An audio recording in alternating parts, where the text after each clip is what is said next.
4 ans à la Maison-Blanche et un bilan en demi-teinte pour le président américain sortant. Dès sa prise de fonction le 20 janvier 2021, Joe Biden se fixe plusieurs objectifs concernant son allié israélien. Comme Donald Trump l'a fait avec les Émirats arabes unis, Joe Biden souhaite lui aussi redessiner le visage du Moyen-Orient en rapprochant Israël et l'Arabie saoudite. Les discussions entre Riyad et Jérusalem avancent, mais les massacres du 7 octobre perpétrés par le Hamas mettent tout accord de paix en suspens.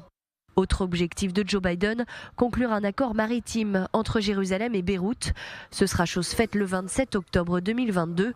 Le Liban et Israël signent alors un accord historique délimitant leurs frontières maritimes, permettant ainsi de lever les obstacles à l'exploitation des gisements gaziers. 7 octobre 2023, Israël est attaqué par le Hamas. Joe Biden réaffirme le soutien solide et inébranlable de Washington à Jérusalem. 3 jours après les massacres, il déploie le porte-avions le plus moderne de la marine américaine et autorise des renforts pour le système israélien Dôme de fer.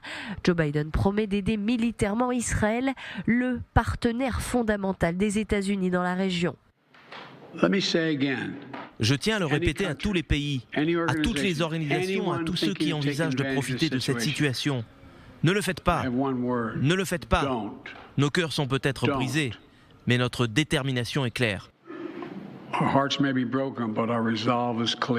6 semaines après le début de la guerre, une trêve sera signée entre Israël et le Hamas, un cessez-le-feu supervisé par les États-Unis qui permettra la libération de 104 otages.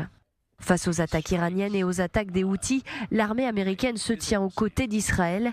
Mais au fur et à mesure que les mois passent, le soutien de Joe Biden à Israël s'essouffle et le ton change.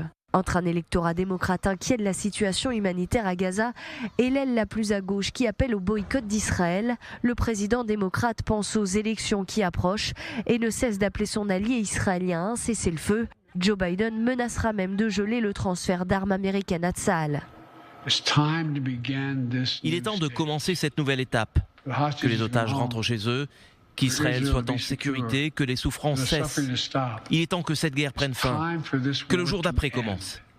Des prises de parole publiques, mais sur le papier, Washington continuera d'appuyer militairement Jérusalem. Dans le conflit entre Israël et le Liban, là aussi, les États-Unis se montrent présents diplomatiquement. Après des semaines de combat, Washington parviendra à la signature d'un accord de cessez-le-feu entre Beyrouth et Jérusalem le 27 novembre dernier.